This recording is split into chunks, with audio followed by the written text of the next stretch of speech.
Okay, the Thursday, October 29th meeting of the Water Quality Management Committee will come to order, a quorum being present. First item on the agenda is welcoming the new member, Matt Charette. Take a bow. Thank you. Yeah, good to be here. Glad to have you. Thank you very much for joining us. Good. Here comes Ron. And along with that, I wanted to pass this out. Good idea. Matt, the selectmen had a statement of purpose and a charge for the committee, and I don't think you were given a copy of that, and I'm passing it out to everybody. There should be enough for all the way around. Just so you have a sense of what the thinking of the selectmen was back in 2011 when they first created this. It's a permanent standing committee and has 3-year terms, as you know. So it's a document I thought you should have. Okay, great. Next item on the agenda, election of officers. We've done this every October for the last 4 years, and it's October.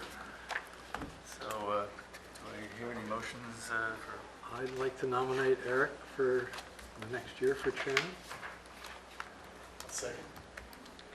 Moved and seconded. Discussion? And I'll nominate Virginia for vice chairman. Second that.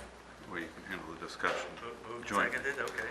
Any discussion on either one of these? Discussion, can we also nominate, can I nominate Ron's wife as clerk?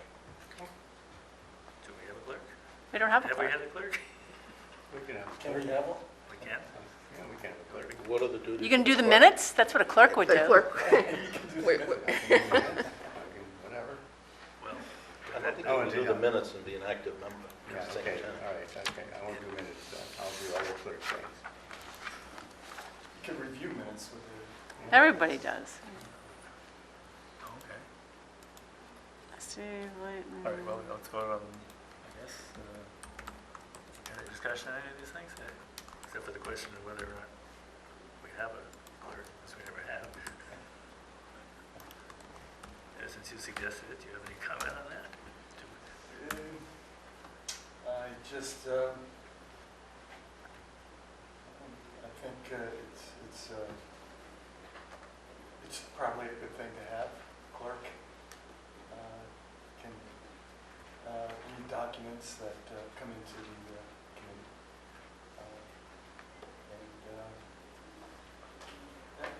I don't know, just an idea.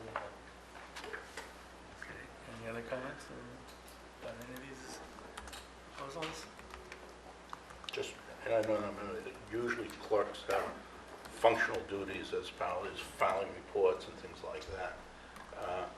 Reviewing technical documents, I think, is the duty of everybody here. But you could clearly, and you also have a technical consultant that we pay for to help things. So, I mean, I think one of the things maybe come up with a list of functions and duties of the clerk, and maybe you agree to it or not agree to it. I just don't know what a clerk does in this type of setting. I'm very familiar with clerks in other organizational settings. You know, corporation Well, now that clerks. it's up on the table, ZBA has a clerk, for example. A lot of the boards have clerks. So it's not unusual for a committee to If have you a can clerk. find out what they do. I don't know who the clerk is. Well, the clerk does just what, like you said, does filings, does things, The publish documents. clerk in the ZBA files the official findings of the orders that the Right. ZBA issues. Okay. This board doesn't necessarily file legal, decisions. The ZBA is a regulatory filing board. She files things with the town clerk. But, again, maybe find out what the other clerks do. Well, you might also need help, if the committee decides to write a letter, you have corresponding clerks, secretaries that do that. Well, we've been here for 4 years and it hasn't happened yet. Could we get, since we don't even know if this is something that's allowed, maybe you could take it upon yourself to check with the town clerk's office and see if it is allowed. Say that again, Eric. Maybe you could take it upon yourself to check with the town clerk and the bylaws of the town and see if committees like ours have clerks at all. If they do, then it's perfectly appropriate to have one. And come up with some job description that would be specific to this committee. Do we have job descriptions for the chair and the vice chair? Just as a question. I think it's handled in the committee handbook. There's a lot of things in the committee handbook. And the selectmen have a handbook of how town committees are supposed to operate. That might be another place to find. Well, that's the same as the chair and the vice chair. Maybe we should hold off until we get that clarified. Why don't you make that as a motion? Well, with all due respect, Yeah, we I'll now withdraw- have three motions on the floor. Okay, fair enough. Let's take them one at a I'll time. withdraw the nomination until I can check into Okay, it. that's fair. First motion was myself as chairman for another year. Further discussion?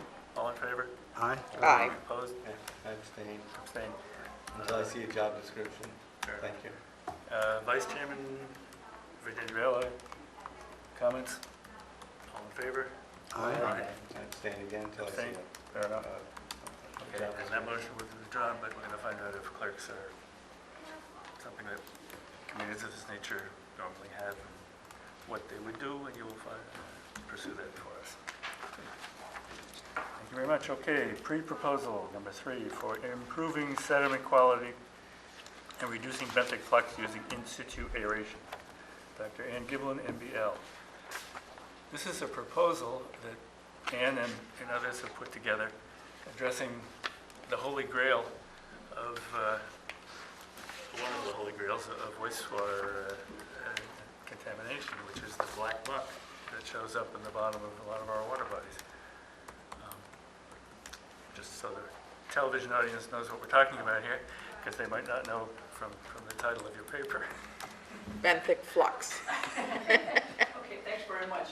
We recently... You need to stand at the microphone. We recently submitted a proposal to the Southern New England Program for the Water Quality Grants. It was turned down, but we had a pretty productive conversation with Joe Costa about resubmitting it. And we're hoping to sort of get you to understand this proposal and maybe come in with us as partners on it. The issue is that sediment quality is one of both the results of poor management of wastewater and nitrogen coming into the system, and also a negative feedback on the system. Once you start building up a lot of black sediments, a lot of anoxic mud, you start getting less nitrogen removal through denitrification. Once you start having oxygen problems in the bottom water, you start losing the benthic fauna, which also aerate the sediment. So it's both a symptom and a problem in itself. So this is an attempt to try to remove some of that negative consequence of having all that anaerobic sediment in the bottom of a water body, start to restore some of the functions such as denitrification, start to bring back some of the benthic fauna, start to restore shellfish habitat. By itself, I'm not claiming it's a total solution to nitrogen loading. I don't think for many of these coastal ponds that we have, especially on the southern side, that this alone would solve the problem. But I think it will continue to maintain very important ecosystem services and would perhaps allow a better result with even less nitrogen removal. So what we're proposing to do is to try this. It's a new system. The idea of in situ aeration is not that new. It's used in lakes. But usually what they use is very large aerators, very large size bubbles, if you will. The idea is simply to mix the water from the top to the bottom, and that's how the oxygen is brought down. This system uses very small bubbles so that there's a lot of diffusion of oxygen into the bottom water itself. So you're not totally reliant upon surface water mixing to aerate the bottom. You also get the direct benefit of having the in situ air going down there. There's a diagram in the handout that you have.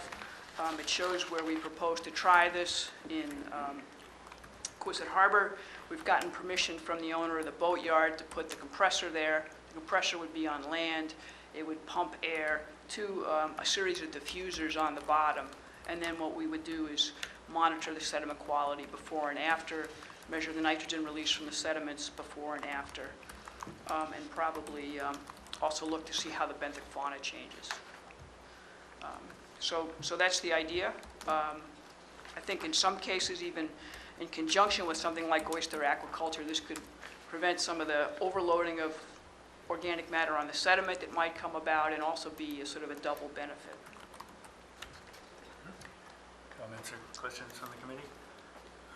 We should have mentioned this is, you're not here looking for funding, Correct. you're here looking for We're really just looking for your endorsement and your partnership in this. partnership, is the Right. magic word here. Sure, Matt and then Ron? Yeah, thanks, Ann, appreciate it. I just wondering, what is the mechanism that will actually take place, like from the microbial side, or however you see the... So the most result? Yeah. denitrification that occurs is coupled nitrification and denitrification. So ammonia is released when organic matter is decomposed, whether it's decomposed using oxygen or decomposed using sulfate or anything else. That ammonia then has to be converted to nitrate before it can be denitrified. And that activity, that conversion of ammonia to nitrate, requires oxygen. It's carried out by a fairly restricted group of microbes, ammonia oxidizers. And in the absence of oxygen, that doesn't occur, so you get a tremendous release of ammonium from the sediment, no denitrification. If you have some ability for oxygen to penetrate into the sediments, you get nitrification, and then some portion of that nitrate is subsequently denitrified in the deeper sediments, which are anoxic below. Okay, I just didn't, yeah, thanks, I just didn't see that. I assumed that was the case. I didn't see that in the little missive that we got, Okay. the detail of how it works, so it's great to hear that. Some people have talked about the carbon-nitrogen ratio, and there might be some constraint. Do you see any of that with denitrification? It's been talked in different contexts, but... So the carbon to nitrogen ratio, are you referring to DNRA versus denitrification? So when you have a very, very organic rich sediment, some of that nitrate, and you even have oxygen, you have nitrate produced, some of that nitrate might be reduced all the way back down to ammonium instead of going to N2 gas. That happens more when the conditions are quite reducing, like when you have hydrogen sulfide in the sediments. Happens more when you have very organic rich sediments. So one of the other advantages of the aeration is it also stimulates the decomposition of the organic matter. So it should help on both counts to also, even if you had some coupled nitrification, denitrification, to push that towards denitrification rather than dissimilatory nitrate reduction to ammonium. Thank you. Matt? Yeah, and I think it's a great project, great idea. Knowing what you know about Walkway Bay and the Quashnet, Unicus River system, do you think that could have any applications in that area? I think where it's going to help the most is any system where you routinely get oxygen below about 4 milligrams per liter, because that's when you start to really lose the benthic fauna. That's when you really start seeing the sediment quality start to degrade. For a variety of reasons, this would need to be in the Buzzards Bay watershed to get funded. Hence, that's why we chose this site. I think there's a number of the coastal ponds where this might be even more effective, but if we're going to test this under this granting procedure, we have to go into the... What are the costs like for this? Um, How much does it cost to do this? The cost, including the monitoring, or just for the equipment itself? I guess you don't monitor it to make sure it's... Right, I mean, we're going to apply for a grant for about on the order of $200,000. The equipment cost, the revamping of the equipment to use for salt water in the first time, all that sort of stuff would take up maybe a little less than half of that. I think if it was something that was going to go prime time, our hope is that you'd need about 4 of these diffusers per acre, and that cost might get down to about $35,000 for the equipment. Remembering that the equipment could be used somewhere else once you deployed it in an initial pond. So you could imagine a system where you routinely rotated these through several ponds. Steve? I think it's a neat idea, too. You said it hasn't been done before, right? It's used in lakes quite a bit, where But you there's said some that was different... different with bigger bubbles. Well, and mixing. with bigger bubbles, and this small scale has been used a little bit in lakes. The other difference with lakes is since phosphorus is usually the limiting nutrient, you're working on a whole different set of principles to get rid of the nutrients. But it's been used twice, not with this particular system, with a standard aeration system that I know of, once in the Chesapeake and once in a fjord in the Baltic. The fjord in the Baltic, the study went on for 2 years, and they achieved some very impressive results over time. do the reactions take place in the muck or in the water just above the muck? Usually in the sediments. They can occur in the water, but usually in the sediments. So has anybody considered burying it slightly so you don't just lose the air right away? Then you end up with probably, I'm not an engineer, but I think you would end up with some fouling problems, and then you wouldn't diffuse. If it's in the water, it's going to affect sediments in that whole area. If it's just in the sediment, you're going to have a much more localized impact. And what will you measure to know if it's working? Well, we'll take sediment cores and we'll actually measure denitrification rates and inorganic ammonium and nitrate release from the sediments, and we'll measure the sediment oxygen demand. So the fact that there's also an oyster reef in the same harbor, the two experiments won't confound each other. This is in the boat mooring area, so it's away from the oyster experiment. So both are localized enough. Yeah. Excuse me, we haven't got an oyster experiment this year in Quistit, Oh, okay. Even better. Oh, wow, that's, so there are no Well, oysters in I Quissit. thought that That was an that are ongoing thing. planted. It was last year, maybe? Yeah. That was Could last it- year. Some people use aeration for boat docks to keep ice away in the Right. winter. That's just to prevent the ice. Right, it's a yeah. different thing, Yeah. but the equipment is the same, I think it's almost, except for the pretty diffuser. small scale. You know, it's much easier to put air just under, I mean, the deeper you go, the more head you have, the more Right. pressure you need to exert to get that No, air I down just there. threw it out in case it gave you an idea in some other estuary to build on something that might already be there, to put a T in the line. Uh-huh. Oh, I got Pay you. somebody to have a slightly more powerful Right. compressor, Oh, that's an interesting thought, yeah. or to get approval from Concom by saying, look, they're already doing it. We did check with Concom. This was a NOA, RDA. RDA. You tell that the permitting part of it is not my forte. And Virginia? You mentioned 4 diffusers per acre. Is that what this schematic is meant to Yeah. convey? You're going to put 4 in? Right. And I didn't know whether you actually gave the dimensions of, are we talking something more or less of that size or what? I didn't put the dimensions in, and they're. Oh, here we go. Not They're 12. they're not the scale in there, but they're about a foot. Yeah, 12 by in- 12 by foot 12, I square, see, yeah, I do see now.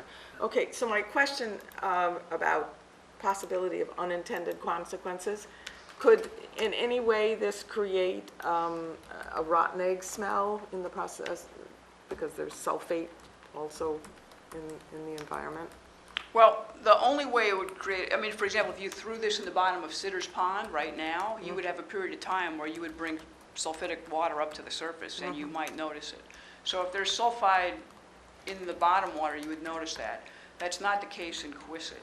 Oxygen goes low, but we don't have permanent anoxia that leads to hydrogen sulfide buildup in the water.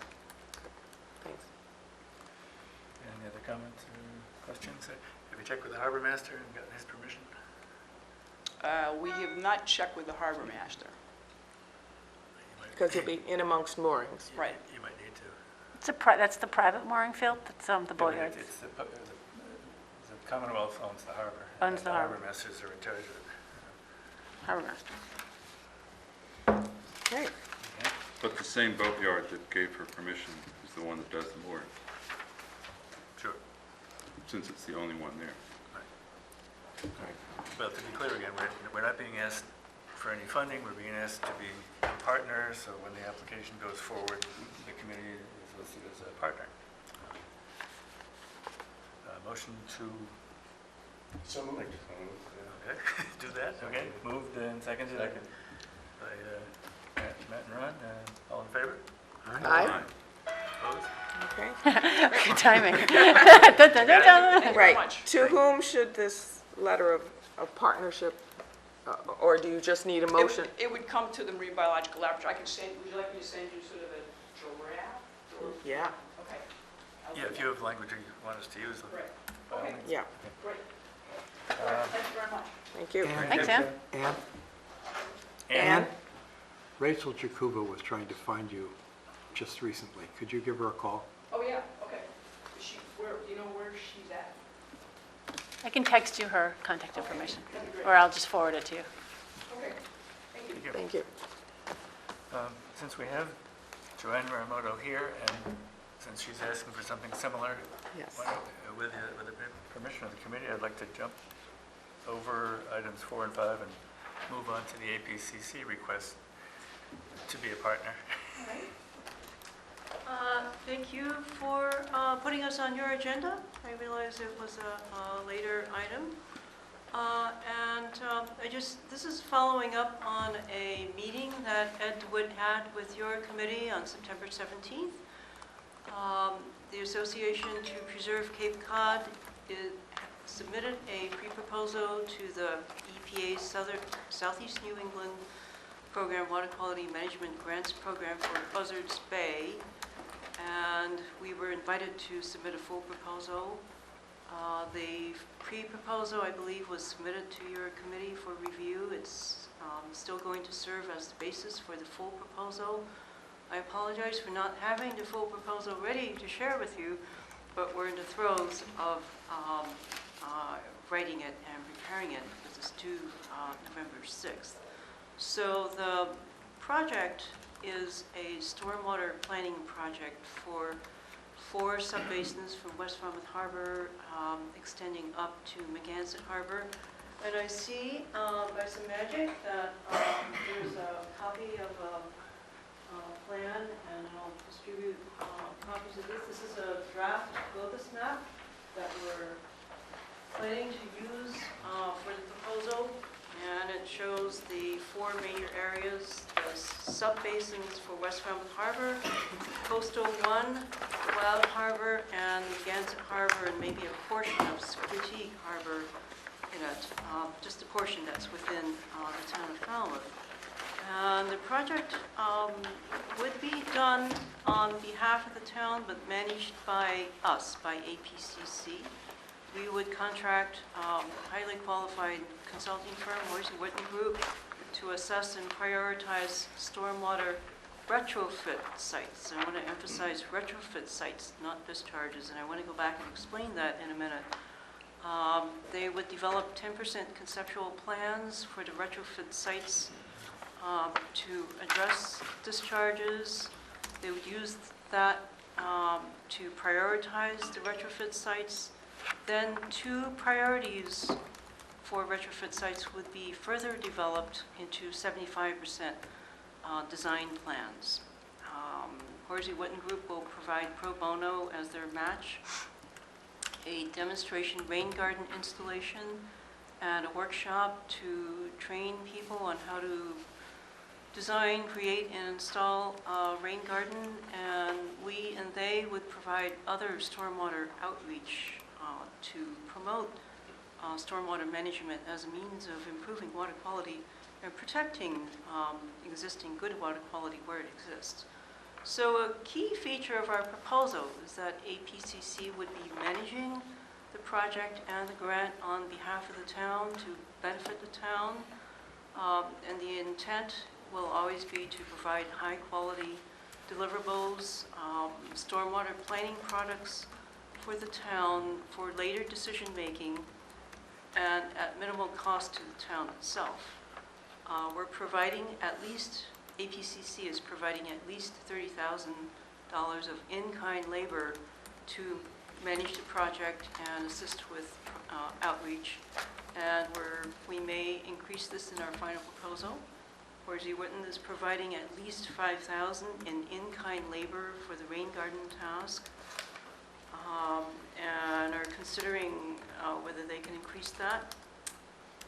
The selectmen have already signed a letter of commitment for municipal staff to provide, I believe it's $23,500 in-kind labor only, no cash is involved, for engineering review, input to the products, review of the deliverables, assistance with permitting, and assistance with outreach. And so I'm visiting you today to follow up on the September 17th meeting, at which the committee offered to provide or expressed a willingness to provide a letter of support for our proposal, should we be invited to submit a proposal, and we were. And it turns out the RFP doesn't allow for general letters of support, but only letters of commitment to providing match. And so we would like to invite you, if you're so inclined, to partner with us and express your support for the project by committing to providing $473 of in-kind labor as a match to review the project and discuss it at a future meeting. And the purpose of discussing it at a meeting of the Water Quality Management Committee is to see how this weighs into decision-making for the town, and also whether the project itself, the way in which it's managed, or the methodology is transferable to other impacted estuaries in town. So the 473 arises from 2.5 hours times 7 members. I guess there are 8 now. Nope, 7. 7 members times $27 per hour. So I that's didn't know we got a raise. The state of Massachusetts values volunteers on public boards and committees at $27 an hour. That's what you're worth. Yes, that's exactly And right. they get what they pay for. Yes. Hey now. Actually, Massachusetts has one of the higher rates of volunteer for the labor. Okay. Well, that's great. So, the map that I've distributed, we put together the green, this is actually a much larger version of the tiny maps that were in the pre-proposal. The green asterisks or stars indicate stormwater outfall pipes as mapped by the Buzzard Bay MEP. Triangles, the green triangles are road cuts which include stormwater runoff. We wanted to see how these related to shellfish areas and the condition of shellfish areas in this area. The GIS department and engineering department have collaborated to produce this plan. So, and there's also a little table that adds up the acreages of the different shellfish area classifications. And I believe that not counting the approved areas for shellfish, but looking at conditionally approved areas, prohibited areas, and restricted areas. In other words, areas that could be improved potentially. I believe there are about 422 acres of shellfish area that could potentially be improved or benefit from addressing pathogens. And I think in the draft letter that we provided to you for consideration, the committee points out that addressing pathogens as well as nitrogen is important, because by addressing pathogens, you help to protect shellfish and bed water quality, and you therefore protect the town's current and future investments in any shellfish projects you may undertake to treat nitrogen. So we see this as a sort of a strategic move, not only to improve water quality for shellfish by addressing pathogens as well as nitrogen and total suspended solids as well, but also protecting water quality and improving it, so that if you were to, improving it for bacteria, so that if you were to undertake shellfish projects, the water quality will be good enough in terms of pathogens to allow shellfish harvesting. Maybe kind of convoluted. So that's our request. Could you point out on this map the exact locations where you plan to install these things? No. That is actually premature, because the project itself includes an assessment of the watershed and where it would be best to locate stormwater retrofit sites. And thanks for reminding me. We want to emphasize that this is a project to identify and prioritize potential stormwater retrofit sites. They don't necessarily correspond to the discharge sites that you see on this map. retrofit sites might occur a little higher up in the watershed, for example, than the actual discharge itself. In other words, we would encourage low-impact development approaches that actually encourage infiltration higher in the watershed. And so the locations, these green dots, are not the locations of retrofits, because that will be determined as a result of the project.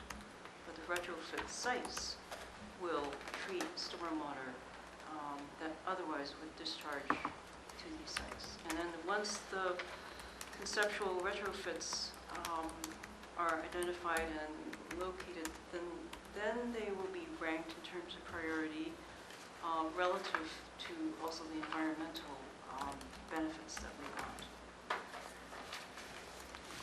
See, In other words, it would be something like a rain garden or a French drain way upstream, so that a certain amount of stormwater goes into the ground instead of coming out in an outfall, for instance? Those are two examples. Vegetated bioretention basins are another, using vegetation. But yes, the idea is that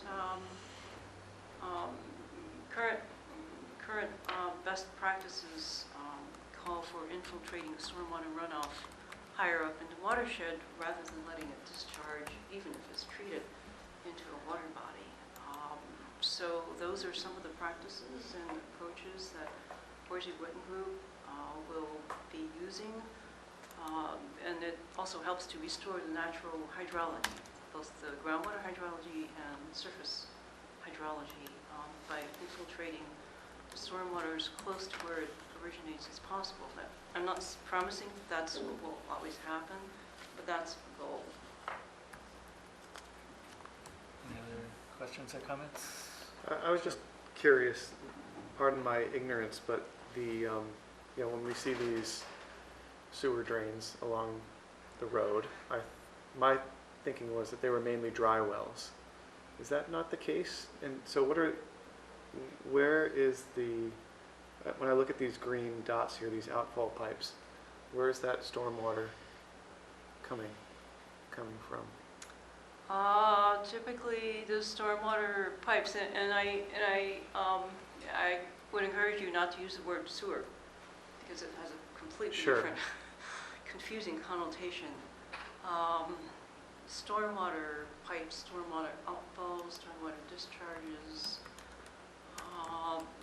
Where there are pipes identified, they would be collecting runoff from, say, roads, lawns, gardens, what have you, elevated areas that drain onto these roads.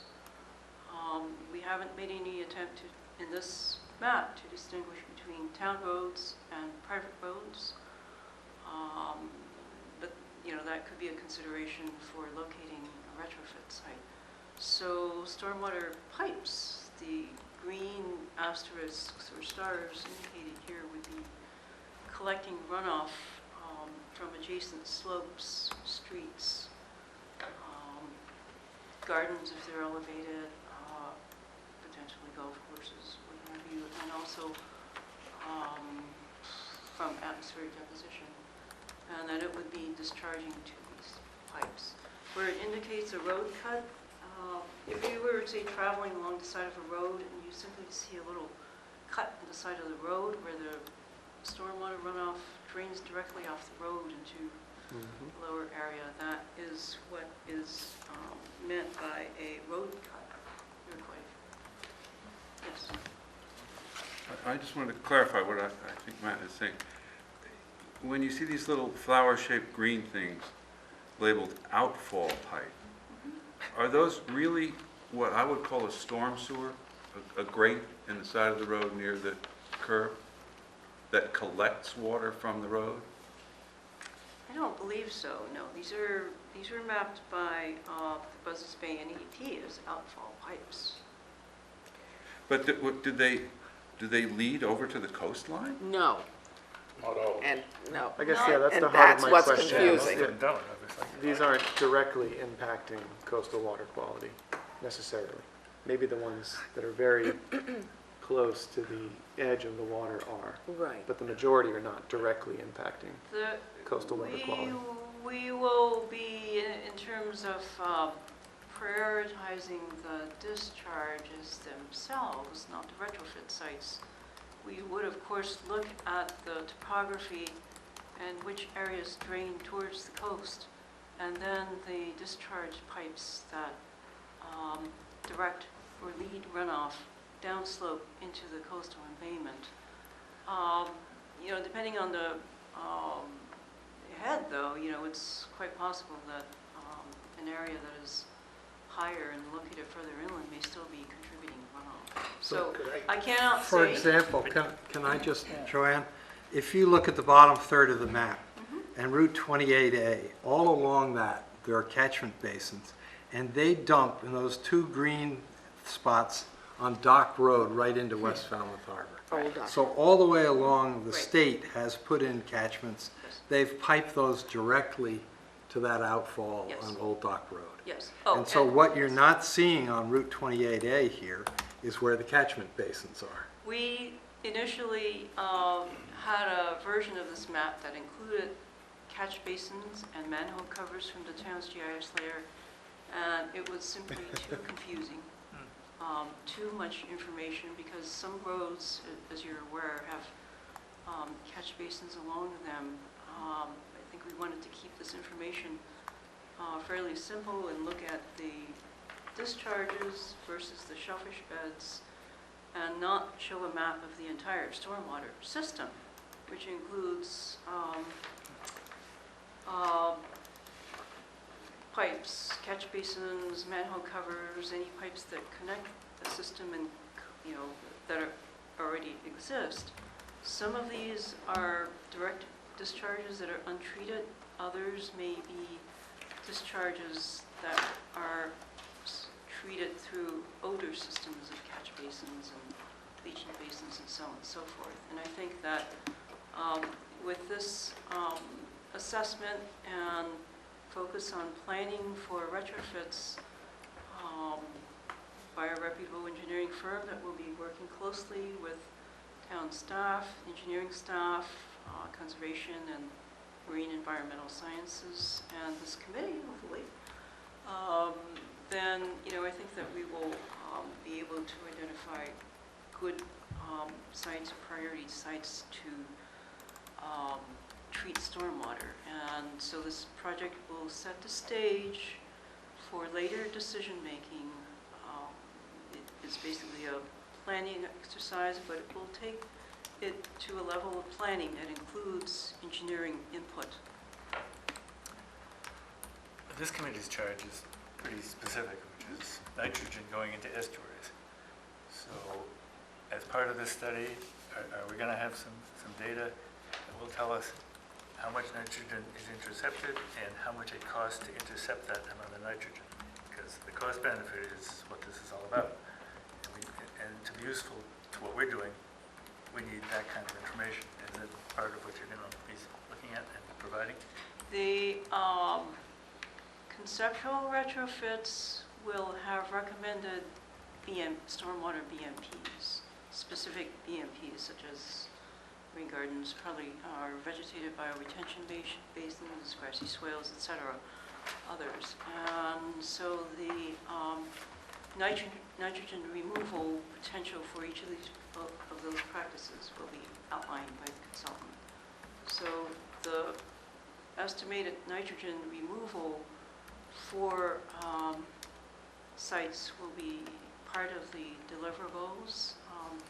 Right now, for this proposal, our consultant is busy working on estimate of potentially what could be removed, but that is a real guesstimate, because they first need to do the watershed assessment, including in-field assessment, not just a paper exercise, but actually going out in the field and looking at conditions. So nitrogen removal of the BMPs will be part of the deliverables. I've asked them to include, say, typical cost range for BMPs, and again, it depends on the size of the BMP, and that would depend on the area available and the volume of runoff that's being treated and so on and so forth. But yes, they're very much aware of that. That's a long answer. Okay. Any other The comments? answer is yes. I don't want to beat a dead horse, but I'm still curious about, for instance, if you look, forget 28A, you look in the middle of the map, say Cartway Lane or Hummingbird Hill Road, there are little green flowers labeled outfall pipe. So that's collecting water that's collecting on that road that has to go somewhere. Yes. And are you saying there's a pipe from there to some body of water? Or that's just a French drain, a dry drain? These are discharge pipes mapped by the Buzzards Bay NEP. These are not catch basins. Right, but if These it's are a not- pipe, it goes from point A to point B. Where's point A Yes, and where's point B? presumably, right. What this map doesn't show is the pipe that's leading to the discharge pipe. These are the outlets. Is water being drained into the street? Yeah, Yep. this is a subdivision with the road Yes. going down to a low point. And so there's stormwater that's been collected all along Cartway Lane and underneath the road, and it exits at a pipe Yes. at the end of Cartway into something. And we don't know whether it's a drainage swale, or certainly not a rain garden, or maybe it's just a big hole, or maybe it's a natural depression. So So so the the- idea is it goes into the ground without first going through vegetation, Maybe. and that might be improved by That's, adding it could vegetation. just be a pile of gravel, Okay, and it's okay. just, but Thank you. at least this is my read of it, that each of these flowers indicates where the pipe, the end of the pipe. Yes. And whether it's collected half the road up or the whole road, we don't know until you know. look at the specifics. That's exactly right. So for example, Is that if clear? you, Yes. if you look at the mouth of the Herring River, right around the middle of your map, there are actually 2 green asterisks right at that little channel leading. Right at West- head of Herring Brook, right? Yes. That's where they Herring Brook, measured and decided it was impaired. Yes. Right. So this morning I went out there, there are 2 pipes, one on either side of the embankment, discharging directly into the Herring River. Right. So that's what these, the one, if you look at the eastern margin of Wild Harbor, there's one right off of Moses Road, I believe. And that is one that is simply drainage over an embankment. It's just stormwater runoff that's running off the side of a road down along a slope, and there's no treatment, there's no pipe, it's just simply overland flow. So this, when it says pipe, it includes a number of different types of discharges. Steve, you may want to look, and she had mentioned it, but it gets too clouded. The town engineer, Cloudy, has a list of all official stormwater pipes that we have in the town. They're the ones that could tell you specifically which ones are point source discharges and which ones, for lack of a better word, are a dry well. It collects into a basin and then goes into the groundwater. They're responsible to file this with EPA, and it gets cluttered and it's mega files. And I noticed you had help from the engineering department on this. The engineering department, Marine Environmental Services and Conservation met with us to discuss how to, whether there was a need for this project. And so they've had considerable input into shaping the project. And, there is a need, not just from the terms of addressing nutrients, but also addressing pathogens and the MS4 permit. The MS4 permit for Massachusetts is due to be released, the second stage of it is due to be released sometime next year. We've been operating under the first stage of it for several years, and projects like this are an important part of actually carrying out and implementing one's stormwater permit requirements, which is to clean and improve water quality and use best available practices to treat stormwater. Could we focus on what you specifically need from us? You mentioned the $473 of in-kind support, which is 2 meetings, or? It's 2 hours, and I guess we had estimated a thought about 15 minutes over several meetings. Over several meetings? Yeah, because Okay. we sometimes iterate. In other words, if we were going to think about using stormwater as one of our nutrient removal strategies in one of our watersheds, we'd want to take the time to think about how does what they did apply. Yes. Makes So sense. it's, not one Okay. hour-long discussion, but several deliberations at different meetings over the course of a year, because that's how long the project is. It's actually 2 years. 2 years, okay, 2 years, right, so even, right. Any other comments or questions? So, one more. So, is it reasonable to assume that this project might end up recommending, is likely to recommend the ones that are close to water bodies more likely than the ones that are well inland? I would hope so. I'm not going to hold you to that, but it's to help me understand Again, where you're the going with it. project is going to prioritize stormwater retrofit site. Retrofit meaning areas which you will have to go back in. And, Where you get the best return on your investment. Install a stormwater BMP to address the existing stormwater drainage. So in other words, not a new stormwater drain, but fitting into an existing Yeah. system. Right. But you would be, it's probable that the Are- ones they'll choose to retrofit are the ones that are closer to bodies of water than the ones I was wondering about way inland. It will entirely depend on the gradient and the flow and The the detail, watershed yeah, shape. okay. It's not, the fact that there's a discharge right at the coast means that we have to trace it back to where it originates and estimate the volume of stormwater runoff that discharges that site. So I want to say that this is a map of discharges, not retrofit sites, but the goal is to address coastal pollutants. We're staying away from discharges into ponds, for example. And you need our commitment by November 6th, right, for your application? Well, actually, yes, I've provided a draft letter of commitment which is actually expressing support for the project. That's basically it, yes. Any other comments or questions? If not, we'll move, somebody give me a motion to I'll move that we join as, a partnership is what partners. the magic word they're looking for here. I'll second that. And you want to send that letter? We'll send a letter affirming that we want to be your partner. Okay, thank you. Okay, that requires a vote. All in favor? Aye. Opposed? All right, thank you very much. Thanks, Joanne. Yes. You're gonna get me a letter, or that letter you already sent is what you want? Right. Great. Next item, the question at Municus match for the collaborative funding, which we talked about at the last meeting.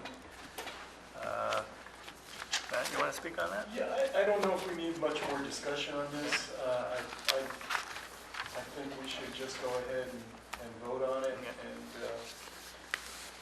And I haven't talked to Tom Pudell and Mashpee, I don't know if you have. but No. They passed their big, I saw that at the town meeting, yeah. yeah. So, They're- which they're theoretically funding would on it. provide them the Right. ability to meet Have their you talked to share. him, Jerry? No, but based on the article I read, it appeared that Andrew or someone just mentioned this project. Okay. So I think it's a done deal, but obviously you have to hear from Mashpee that they match. Right. Because as soon as their match is in, the project can start. Right. Well, we have to vote, the Yeah, committee we has need to our vote match. its Right. match. And for the benefit of the nationwide TV audience and the new member here, it's a project in Wacoit that has been enthusiastically promoted for us to do by the folks in Mashpee, because a lot of the watershed that's involved is in Mashpee. It's something that's been proposed by SMAS, and they put together a proposal. We went to the collaborative, which has countywide funding, and said, why don't you help pay for this, since it's a collaboration between two towns, and they agreed to put up half. So, and then the Citizens for the Protection of Wacoy Bay contributed $2,500, and now we're putting up our quarter, or less than a quarter, but close to About a quarter. And then Mashpee, we've heard, has the ability to come up with their quarter, so we could actually pay for this and get it going. Someone smarter than me can describe actually what we want to do with the Quashnet River. They want to, well, I'm not smarter than you are. But you know more about this subject, I know that. They want to do some studies on bathymetry, is that how you say it, Sia? Bathymetry, yep. The bottom of it, to see how it can be possibly opened up to, or how the mouth could be opened up to see if it will flush better, and also study the sediment and a lot of other sources of nitrogen. So it actually was done with data from 2004. They finished the report in 2012, and it already needs an update because the mouth has become constricted and the flow has really slowed down, and it's become very eutrophic in the last few years, and people have even noticed it. So they want to do a few more studies, monitoring, to determine what can be done to fix it. Makes Okay, sense? yeah, Okay. fair enough. You get a motion for me? So our portion is 10,500. I think it's up to. Good point, up to. If it turns out there are any other contributions that might reduce our portion, then, and I would move that we take it out of the eco toilet. I'm going to pass out, this is the status of the funds on Article 17. Matt, the funding that this committee uses is called Article 17, was passed in 2011. And it made, at that time, a calculation, do we have enough numbers? We made a best estimate on what we would need for a whole bunch of different alternatives. And we are now, what I've given you here is a summary of the remaining amounts of money in Article 17 as originally conceived. And so in this particular case, it's a little hard to say what this project, which is shared with Mashpee, should come from, but there obviously wasn't a category for it to start with. So I'm just suggesting at this time that we take 10,000 from the eco toilet account. Okay, that's a motion. Do we get a second? Second. Discussion? Can I somebody, think it's 10,500. 10,500. I beg your pardon, 10,500, right? can, Good. can Steve. someone put this into financial context for me with the whole picture of cleaning up the Quashnet-Moonockus River thing? In other words, what I'm always leery about is you're going to build a $200,000 house. You ask a few architects, you find out they typically charge 10%, so it's $20,000 for an architect. You're probably not going to spend $10,000 for a service to help you find the best architect. That's a crazy analogy, but sometimes I think these front-end things are funded out of proportion to what you're going to need to do the whole project. But that may not apply here. I just want to know what the context is. Well, it was based on a proposal from SMAS. I would say we don't know what it will cost to clean up the Moonicus. We know that it's heavily eutrophic. And I believe that SMAS thinks that it requires a more focused study in order to arrive at a best concept of what would be needed for the cleanup. The cost for the cleanup is not out there at all. at this point. So this is like an addition to the It's- MEP report That's for right, that area? that's right. It's an update. It's right, it's an, It's an enhancement, I would say. yeah. Yeah. And I think we've been talking about oysters as a solution, and we don't even know if they would survive in there. Right. So this study would help us determine that. Yeah, this spot was identified as a real hot spot in the Wacoit Bay watershed. And it just jumps out of the page at people when they look at the Wacoit Bay issues, and so that's why it kind of moved its way up to the top of the list. Right. That and Mashpee's enthusiasm for our doing it. Yeah, and if they're willing to put up their share, then, and the county, this is an opportunity to start the Shared. cooperation amongst communities in shared watersheds, and that's not easy. Right. All right, we have a motion, and I believe a second, to take not to exceed $10,500 from the Eco Toilet Fund for the purposes of the Quashnet Municus project. Further discussion? All in favor? Right? Aye. Opposed? I'll abstain just because I wasn't here for the original discussion. Sure. Fair enough. Okay, we get it. Next item, printing new name cards, discussion and vote. The problem seems to be these are too small to be seen by our TV audience. And, What am I having from Well, big ones we no, can but hide. that doesn't help either. Doesn't help. But, And we have a new member, so it Right. seemed like a It'd good be time. like this. We could do T-shirts instead of name cards. T-shirts, I like it. It might even be cheaper. Would you guys all wear your T-shirts if we just got T-shirts instead? You can pin your name tags to your chest if you want. But there would be this, there would be like this. So it'd probably say Matt Charette and, bigger letters. probably worth it, because people do watch this, and they might wonder who's talking and who they are. So, all right, you had a dollar figure on this? They're about 20 bucks each by the time you have them printed and laminated and So, not to exceed $150? not to exceed $150. Got a motion on that? No? Oh, Make a motion. Sure. Okay, we're taking it out of what? Oh. Let's see. Road runoff. Road runner. Roadrunner, there we go. All right. Well, Plan for road all right. runner. I'm just being silly, I didn't mean that. Right. It doesn't really It's, matter. right, we'll figure that out. Okay, All right, yeah. it's not very large. To be fair, this is probably a good a point as any Yes. to mention that if we all remember, back, it was the town meeting 5 years ago that voted $2.77 million for a whole range of projects. It was quite clear to the town meeting that when we allocated different amounts to different projects, that it was sheer guesswork. The town meeting understood we'd be spending more on some, less on some, and we'd be spending some money on things that weren't even on that list at that time that may turn, that our experience has turned out to show would be valuable. So these categories that we've been working with for the last 4 years have become increasingly irrelevant. They've also become an increasing burden on the people who do the bookkeeping over at the DPW. Amy has been very unhappy for a long time with this because it didn't relate to anything real bookkeeping matter that it cares about. So I think now's as good a time as any to say that these categories are not being relevant anymore. I don't think we have to feel obliged to take funds out of any particular line for any particular purpose. We obviously know how much is left in the total appropriation.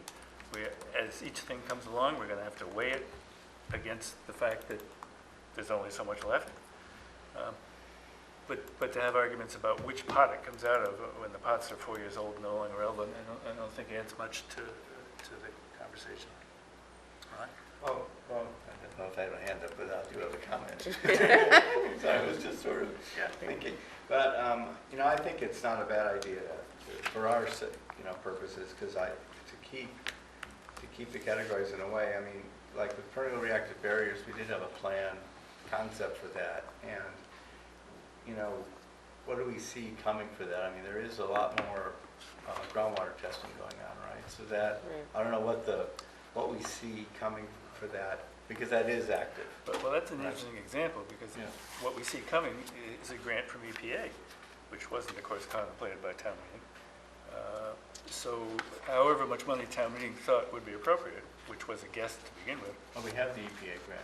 or We're about to have it announced. It It's in looks the- like we are going to get one. oh, great. Ask us tomorrow. Yeah. All right. Okay, so, but anyway, the thing is But that, that's typical of all of these.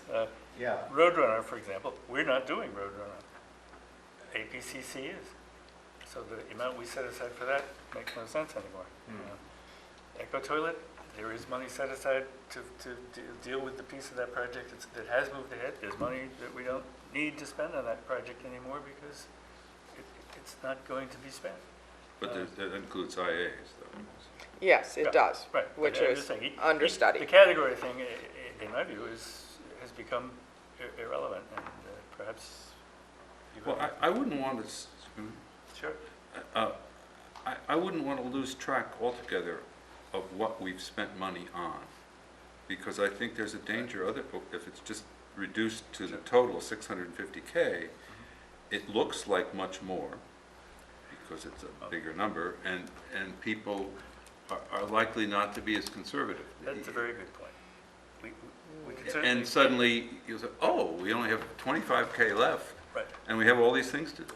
And That's a then good you point. start So fighting if- then if about, we well, you come in- spent it on that. Anytime we come in with a request for additional funding, if we give sort of the history of where all the funding up till now has gone, would that be useful? I think I'd like to make it a little bit more complex than that, in this sense, of course, you know, but, I knew we could count on you know, you. count on that, no.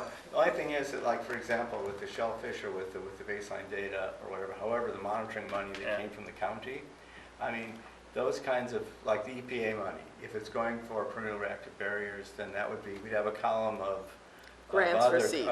Grants. co-funding or whatever it Yeah, is okay, that we good. were getting. Yeah, And then we kind of know the whole picture, Okay. because it says like shellfish cultivation is zero. Well, it's actually negative in a way, is because we negative. took money from, you know, in a way it is, because we spent more than was planned. that's a good idea. But just so that we know the picture, how it was done, Okay. and, Sure. and then we just, you know, it just gives a better Oh, that is better a good idea, idea. more comprehensive. Right, because, yeah, then you've got the total. Right, then we know really what, how it's Total working and what this. expenditures yeah. spent on our behalf and out of Article 17 as well. What the alternatives, Yeah. Okay, how yeah, they- Jerry? What Amy can do is pretty easy, because I think we partially have it, because Sia did it, that's why it's easy. You could have a column of what you have grants for, because that's also money. You know, it's almost like $500,000 Well, of even grants. though it hasn't been spent, you mean? No, but I mean, it's, you know, people want to know where the money's going or has gone. Mhm. The other thing is, I think you're gonna find Amy is not gonna have the time to do this detail, we're taking 10,000 from here, 5,000 for there. Yeah. If you guys wanna do it, you can do it, and it would be, as soon as you make up your mind, let her know, because she'd be more than happy just to say, Article 17, you have 650,000 left. So We'll that's- always be able to tell. That's a very good point. That's exactly what the clerk should be doing. So we have one terms of reference now, sort of tracking the money. That's a good point, Jerry. Thank you. You track it, you don't have Sia track it. I mean, No, no, Amy. tell him. Okay, Yeah, of well, course. Well, but me, well, the clerk clerk, issue is yeah. not before us. Yeah, and actually, this issue isn't before us either. I was just putting it out there because Yeah. it's a point that we should all be aware of, especially since Amy is, You're gonna be double loaded for a she's while. double loaded, she's running, she's got a whole sewer project going, Yeah. and she's really trying to divest herself Right. of this kind of bookkeeping that we want to divest ourselves from too, and replace it with what, as you discussed, Right, just columns that show what you. inflow, Okay. outflow, so you know where we are. Yeah. So the motion was made and seconded to authorize up to $150, not naming a source, Right. for the new placards. All in favor? All right? Aye. Opposed? Got it. Okay, on this one, I think Sia has to leave the room. Leave the room. Virginia, will you take notes? Yep, I'll do my It's on best. TV. Technical consultant. It's on TV. It's okay. Well, so you can go watch it. You can go in the other room and watch it. Technical consultant, 2016 contract renewal, discussion and vote. Virginia. Okay, well, as the committee remembers, and just to bring Matt up to speed, Sia Karplus at ScienceWares is our technical consultant and does multiple tasks in terms of data collection, analysis, writing, gathering information in the field, measuring, and depending on what the particular project is with the shellfish, she's actually out at times counting shellfish and moving cages and so on. So she had a scope of services. This is a contract that was advertised for 2015, allowing for a 1-year extension for 2016. And that is Exhibit B, which was sent to all of the committee members by email. And Exhibit B took the scope of work that had been the 2015 Exhibit A of the contract, and then updated it based on discussion that Eric and I had as to what we saw as the needs for 2016. It's going to be a very critical year, a very active year, and in many ways a culminating year. So the way I presented it to everybody was that anything that was in bold was updated from what 2015 exhibit looked like. No tasks were deleted. There was a very small amount of what you call wordsmithing when I went back and looked at it. But basically, everything that she is doing now continues. And in addition, we added some things, and I don't know at this point, Maybe you should run through them, the new ones and not the existing. Or do you want to go through everything? Well, the last time we did this, we came to the conclusion, or at least I did, and I think I convinced a few people, that it was somewhat academic because there was one in there that said, other tasks as deemed necessary by the committee, or something like that. I'm not sure that's it. And this one isn't even going out for bid. We know who the incumbent's going to be. Yep. And we know that she does an excellent job above and beyond the call of duty. And new things will come up. True. And she will do them. So I think you need if somebody to wants to read the list, it's okay. So why I suppose it, Jerry has a point. You I might think need you need the that other phrase, tasks with other that tasks is needed, flexibility should be in there that somewhere. you want, because people are going to come back and say, what, does she do anything she wants to do? It should be tasks that are directed by the committee. Oh, that's what I meant. Yeah, well, I'm no, sorry if I that's why didn't you say have that, other yeah. tasks, because you can't foresee them right now. right, Right. okay. I mean, that's you're right, it's a catch-all, but it allows flexibility. It's the essence of it. Okay. Fine, and that particular sentence is not in what I have here. This is quite specific as to the things we know she will be doing. So under administrative tasks, I would just add one more Yeah, bullet. I didn't catch Other that tasks as before. assigned by the committee. Is that work? Yeah, Ron. I just, this is a very bold, and a very large plate. Yes. Okay, for anybody to do.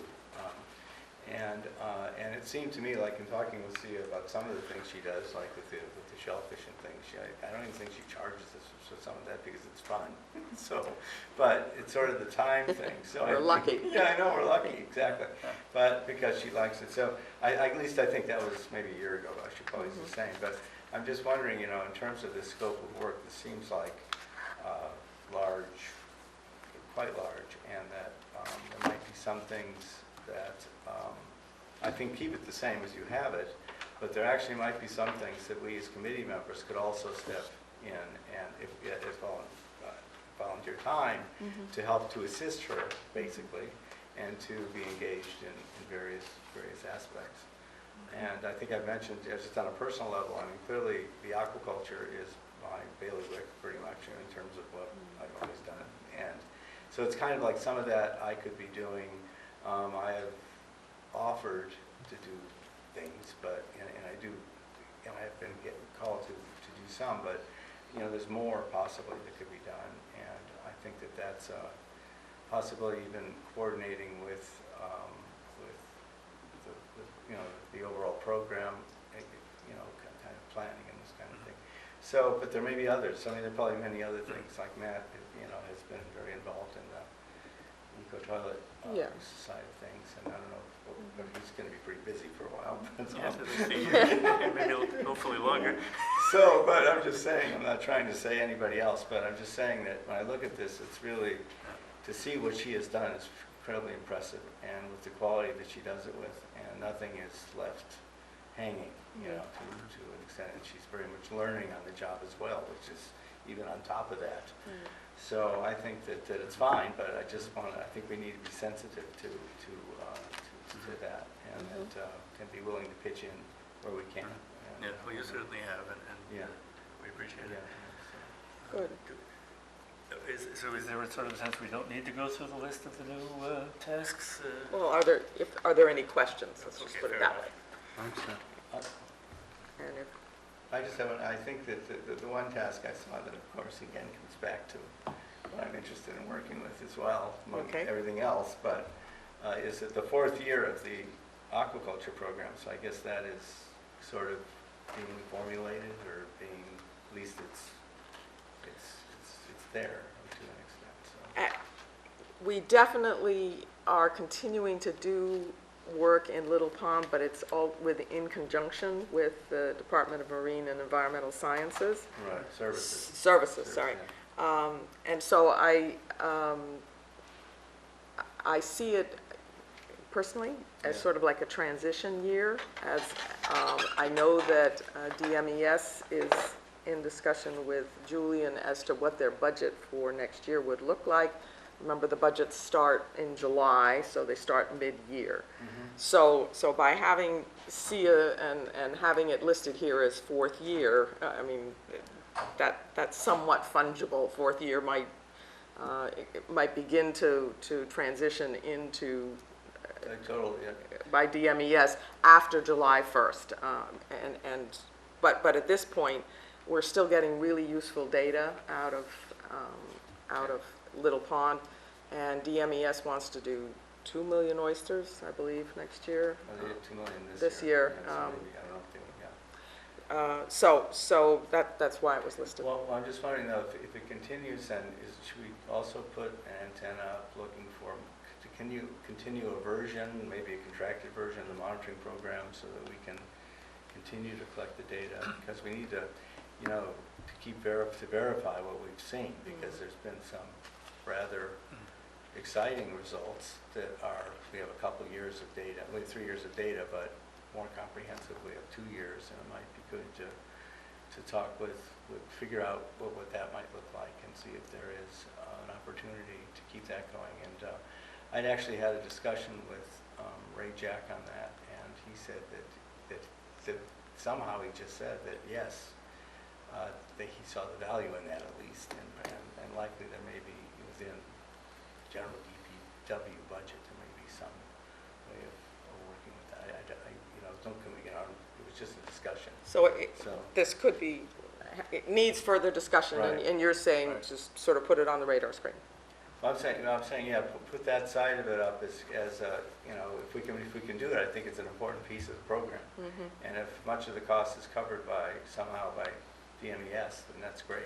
And if we can then somehow, if the collaborative, you know, the Water Protection Collaborative were to have another program, we may, you know, maybe not nearly as much as we had, or however it works, we might be able to continue it. So I Get think some more You remember the original 3 years was based on the DEP's request that if you're going to do something with shellfish, we want 3 years of data, and that was the original request from them. Now we've learned what we didn't know then, which is our original scenario of how to grow them, where to grow them, has changed considerably. Right. And Since then. the whole viewpoint on the thing Yeah, has changed completely. no, it's Yeah. been a remarkable learning experience. Yeah, so so I think that even if it was 3 years, it's sort of like, you know, as I say, it's like the money is flexible. It's like this can, I think that as programs go, you know, like the eco-toilet thing is 3 years, so we can, you know, I don't know if we're stopping, which included the IA, that was also 3 years. So it's just how we manifest things outward through it. So I think that goes for everything, you know, pretty much, that we look at it and say, okay, well, this is going on. We can get more information, but we need to talk to DEP too about what its particular needs are. If, well, yes, and DEP wanted at least 3 years of data. If we were going to say, this is a management tool for this particular estuary, and we want nitrogen credit for it. And what happened, Matt, with Little Pond is that we found that, for a variety of reasons, it made a lot more sense to just grow the shellfish until they were about 2 inches, and then relay them out to other areas where they would grow to commercial size. Actually, we didn't make that decision. No, Marine I understand. That's why I said for various reasons. So That was- we're straying a it's little bit away. Away from, yes. We've left Sia hanging in the hall. Okay, Let's deal with so, this thing. so do we have a motion to fund the technical consultant contract for 2016? It's in the amount of $78,000, and at this point, if we were still using our things here, that $78,000 would be $74,000 from road runoff, which would close that out, and $4,000 for permeable reactive barriers. No one's mentioned the hourly rate or the number of hours yet. Okay, hourly rate, that's right, is part of the motion. No, It's, it's in, oh, I didn't mention it. it's the same hourly rate, $75 an hour, and it's 20 hours a week. Okay, that's the motion. Discussion. Yeah, I mean, but up to, so some weeks it might be 25. Oh, and other absolutely, weeks, yeah, yes, yeah, right. that's Yeah, right. Yeah. But it plan- works out to The that. planning model is an average. And then the total amount for the year is a fixed amount. That's a Right, fixed right. amount. It shouldn't be obligated exactly that every week. It is flexible. Okay, Second. moved and seconded, further discussion? Okay. Okay, all in favor? Aye. Aye. Opposed? You guys have it. Thank you. Somebody can Right. bring Sia Better back. get her. I'll get her. You don't think she's watching this? No, I actually Did don't you think she say is. 4K from permeable reactive barrier? Yes, I did. Wiping out. Yes, right.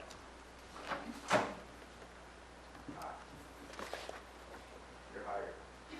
That's right. You can keep your job.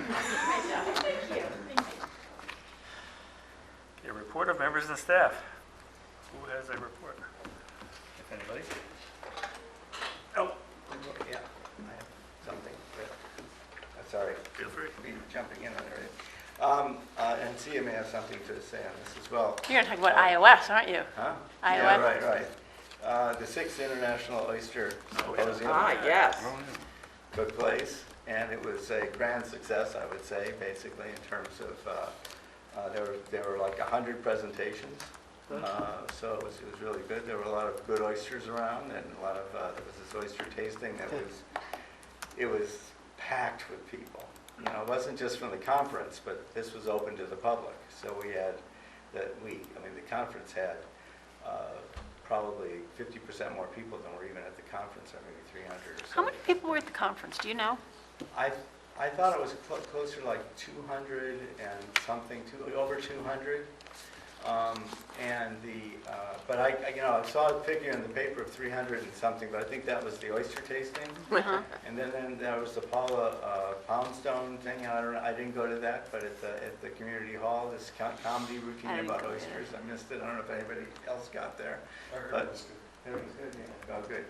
And, but there are a lot of things that came out. I mean, there was a wide range of topics, obviously, considering the presentations, but it was from, the nitrogen attenuation side from both reefs and aquaculture.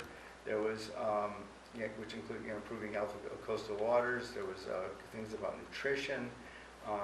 There were, sessions on community involvement. It was one on that, and it had a number of things in terms of climate change, propagation and grow out, and these types of things. And so it was really, pretty well done. Overall, we had 2 parallel sessions that I was in one that representing the committee partly, but it was our particular parallel session, which was the same time as another one on nutritional value. We had 13 presenters, okay, in 2.5 hours, and they had 5.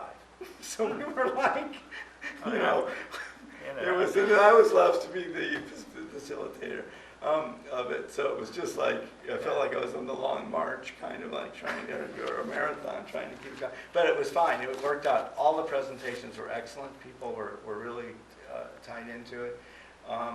There were some, and then on Tuesday, it turned out that I was going to join and talk about a tour that went to Wacoit Bay to look at the Atlantic oyster operation and Washburn Island oysters, which is sort of together. And so it turned out that I was a tour leader. I didn't wear it until I got there, which was fine. But then I just talked about and I had drove back. It was a big bus. We just drove back along the coastal road, and I just talked about the estuaries and the challenges and what we're looking into. So that was my bit, really, was just sort of to say that we're looking at oysters in part for that. There was a presentations on oyster reefs, and those were quite interesting in many different ways. The one that was quite striking, and for me anyway, which I wasn't completely aware of, was one on Wellfleet.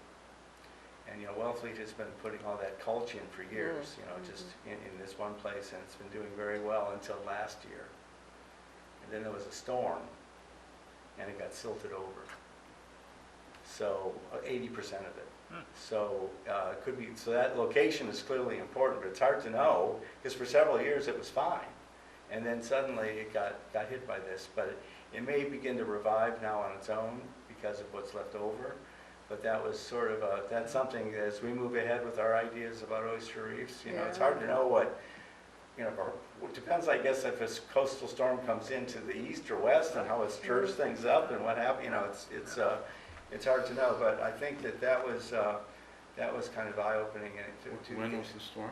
It was last winter, like 2014. What does Wellfleet say they're thinking about doing to fix it?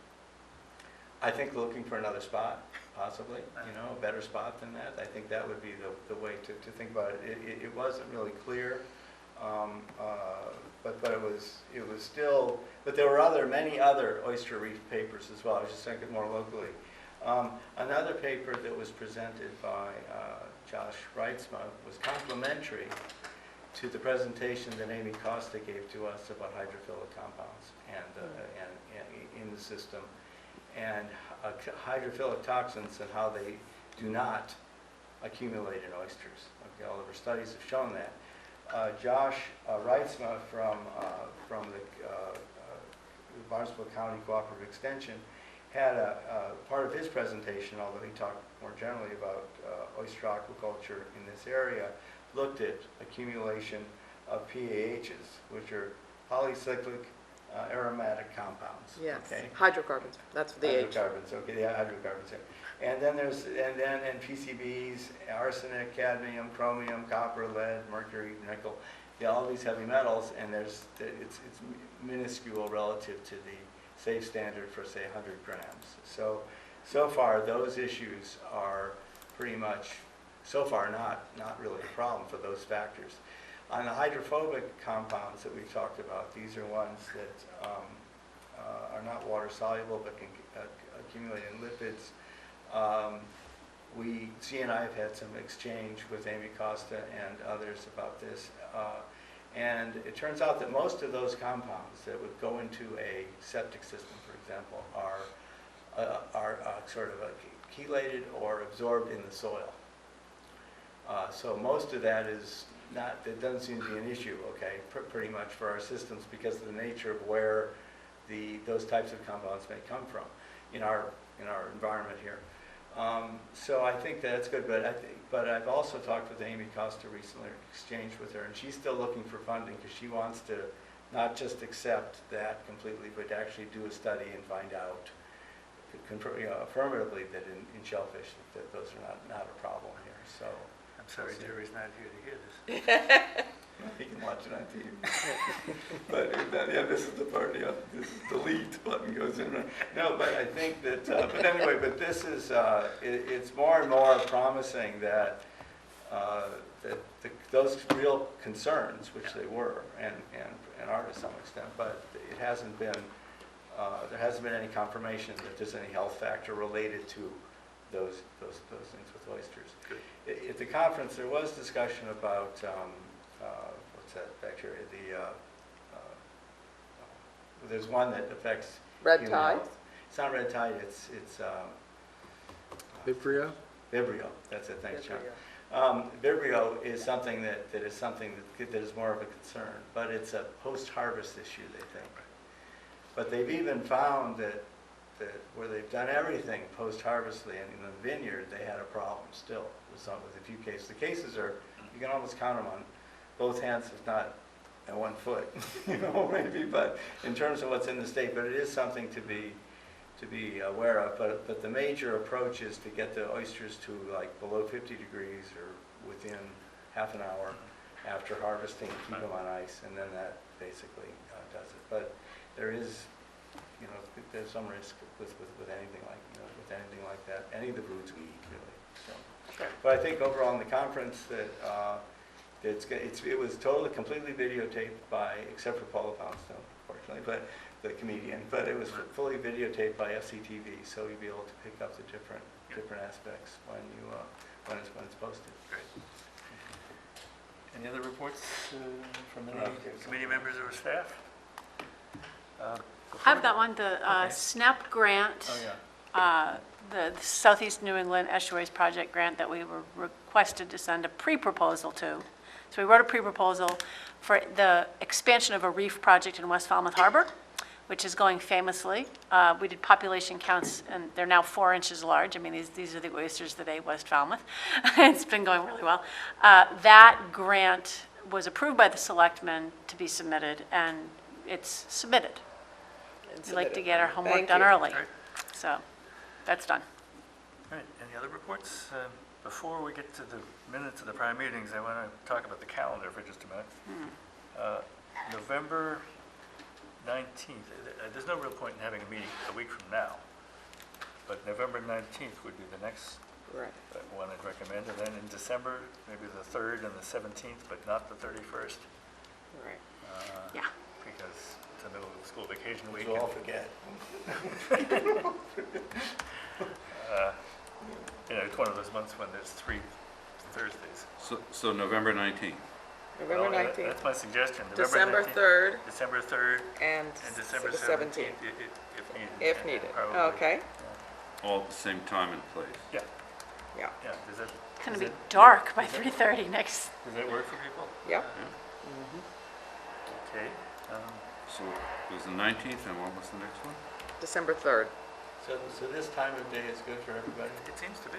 Yeah. Sailing season's over. Not quite.